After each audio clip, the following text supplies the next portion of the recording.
Samurai, a verdadeira história dos guerreiros do Japão.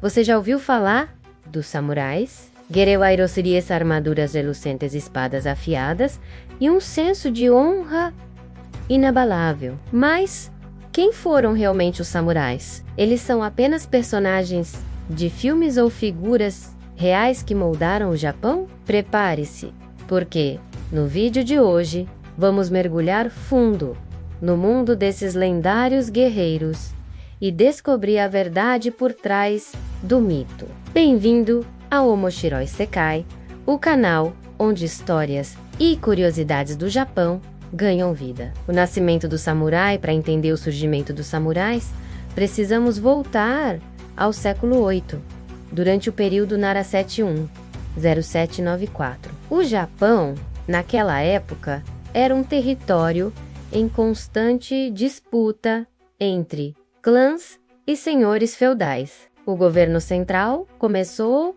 a perder o controle sobre regiões distantes, o que fez com que os nobres locais contratassem guerreiros particulares para proteger suas terras. Esses guerreiros armados foram os primeiros antecessores dos samurais, mas foi no período Heian 79, 41, 185, que o termo samurai, que significa aquele que serve, passou a ser amplamente usado para se referir a essa elite militar. Eles se tornaram os braços armados da aristocracia, misturando combate com cultura, disciplina com poesia, o Bushido, o código de honra.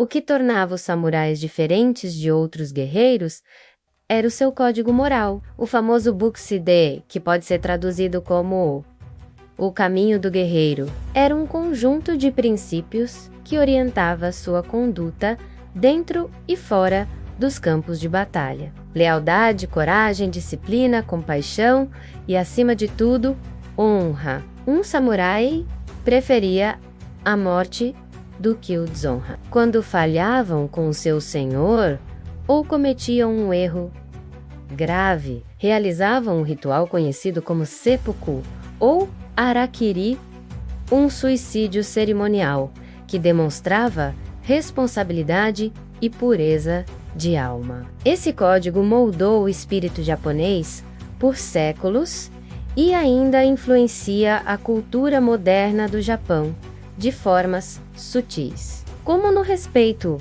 ao dever, à hierarquia e à ética no trabalho. As armas dos samurais. Quando falamos em samurais, a primeira imagem que vem à mente é a katana, a lendária espada japonesa de lâmina curva. E com razão, a katana era considerada a alma do samurai. Cada espada era forjada com cuidado extremo, combinando beleza com letalidade, mas o arsenal de um samurai ia além. Eles também usavam wakizashi, uma espada curta que acompanhava a katana, formando o conjunto daishi, símbolo do status samurai, e arilança, ideal para combates em formação, e o arco longo, usado em batalhas a cavalo. Uma pequena adaga para defesa pessoal ou seppuku. A habilidade em manusear essas armas era refinada em anos de treinamento. Desde a infância, o treinamento e a vida de um samurai, ao contrário do que muitos pensam, os samurais não eram apenas guerreiros brutais. Eles também eram estudiosos, artistas e poetas. Aprendiam caligrafia, estratégia, literatura chinesa, música e até chá. Um verdadeiro samurai era tão habilidoso com o pincel quanto com a espada. Desde crianças, os filhos de samurais eram educados com disciplina rígida, aprendiam a controlar as emoções, agir com dignidade e pensar estrategicamente. A filosofia Zen, com sua busca por equilíbrio e clareza mental, também influenciava o treinamento dos samurais. Esse estilo de vida criava homens preparados não apenas para a guerra, mas para governar, administrar e influenciar a sociedade. Samurais na política e guerras do Japão. Os samurais não foram apenas soldados. Muitos se tornaram shoguns, os governantes militares que de fato controlavam o Japão.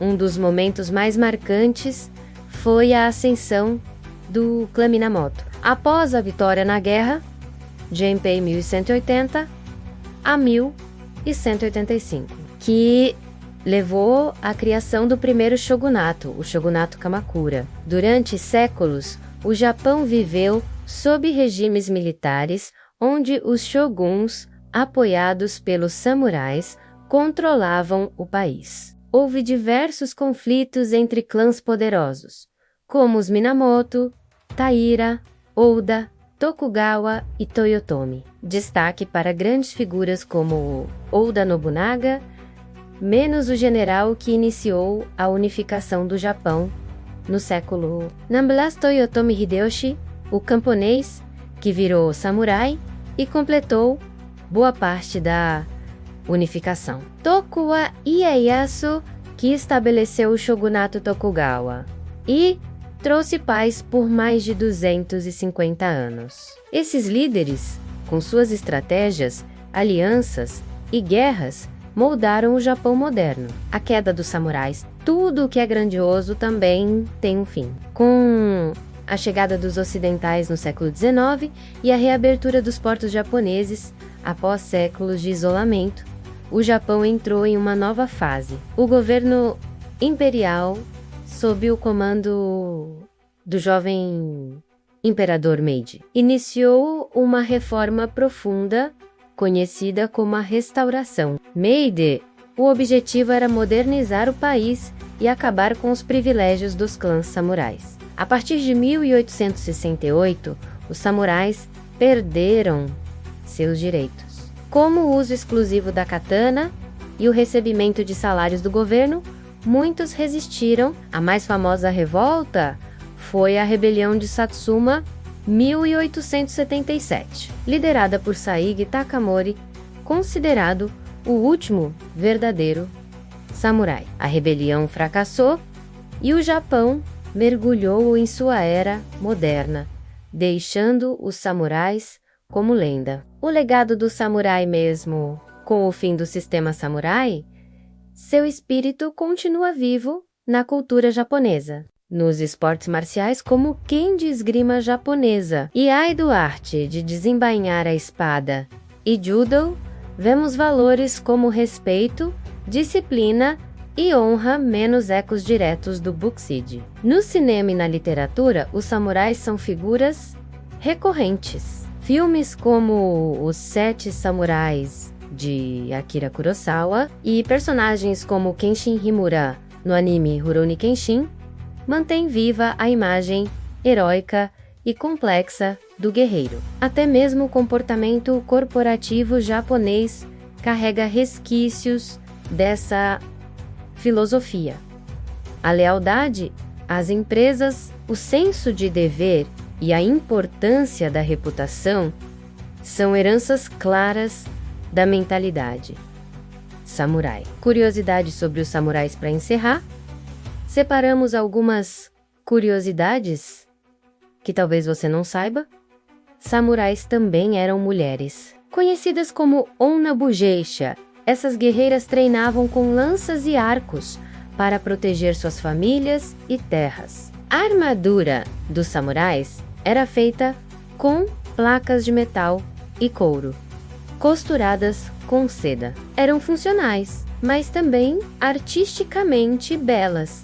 Nem todos os samurais eram nobres. Alguns vinham de classes mais baixas, mas subiam na hierarquia por mérito e habilidade. Muitos se tornaram burocratas e intelectuais depois que a guerra deixou de ser uma constante. Os samurais do período Edo viviam mais em tempos de paz e se tornaram mestres, artistas e administradores. O ritual do chá, a arte da caligrafia e a prática do zen eram atividades comuns entre samurais, menos nada a ver com guerreiros brutos. Conclusão: os samurais foram muito mais do que espadachins de elite. Foram pensadores, artistas, estrategistas e pilares de uma sociedade que valorizava a honra acima da vida. Embora a era dos samurais tenha acabado, seus valores continuam influenciando o Japão moderno e encantando o mundo com suas histórias de coragem, lealdade e sacrifício. Se você gostou deste mergulho no universo dos samurais, não se esqueça de curtir o vídeo, se inscrever no canal Omoshiroi Sekai e ativar o sininho para não perder nenhuma curiosidade do Japão.